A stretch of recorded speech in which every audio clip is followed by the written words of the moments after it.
But if I do go press around on this, I have massive density issues, and that is going to impact my extraction. In this video, I'm talking about 5 barista mistakes that I've seen in cafes, and you've commented on our YouTube videos and told us that you're sick of seeing it happen in cafes. Even I'm guilty of one of these, so stick around and you'll see what it is. Barista mistake number 1. You've got to look after your group handles, especially the spouts. They're actually pretty fragile, so you can't put them on the bench.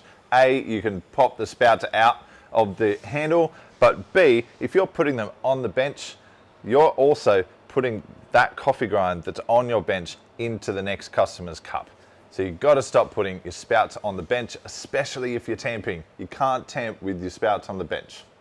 Mistake number 2, if you're using a manual tamp, you can do all the right things in your tamping technique, but if you are tamping unevenly and you don't realize, what's going to happen is when you hit that puck with 9 bars of pressure, the water is going to find the path of least resistance and it's going to find its way through the short side, and the coffee is going to be under extracted and you're going to get varying shot times. So make sure that if you're using a manual tamp, you're using good techniques like a spin technique with your thumb and your finger to indicate that you have a good tamp level flat and you won't mess up your coffees.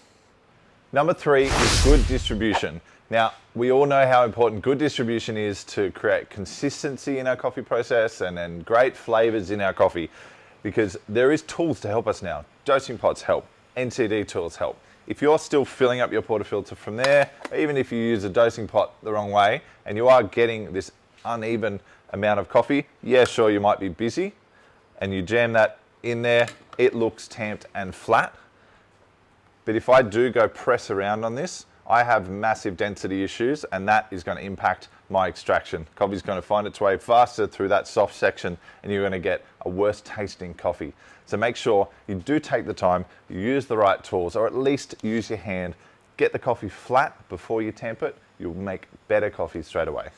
Number 4 is changing the height that you pour from to dictate what your coffee is. Now, we've spent heaps of time on this coffee training. Go back to the other videos where we talk about managing the air that you're putting into coffee, into the milk, to produce the coffee that you want, rather than being the kind of person that goes, I'm doing a flat white versus I'm doing a cappuccino.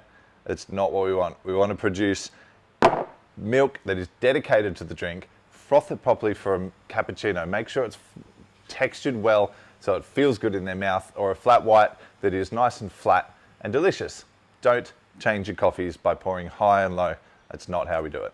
And last but not least, number 5 is not putting your hand on the rim of the cup or the mouthpiece of a takeaway lid. The customer is going to drink from it. They're going to put their mouth on it, and you don't want to be touching it where they're going to put their mouth on it. Now, this is one that I've been caught out. People have commented that they've seen me touch the rim of a glass, which will be when I pick them up to go pour latte out. Now, we've done a lot of training in-house. It's something that we are encouraging all of our staff here and accounts to make sure they're very conscious of it, because especially when you're busy, you can quite easily grab that cup. So pouring from the handle, or if you need to, just get your hand away from the spout. And if you're putting a lid on a takeaway cup, make sure you stay very clear of the mouthpiece and try to minimize the amount of touching you do of that lid. You definitely don't want to be putting your hand over the top and pushing it down shut.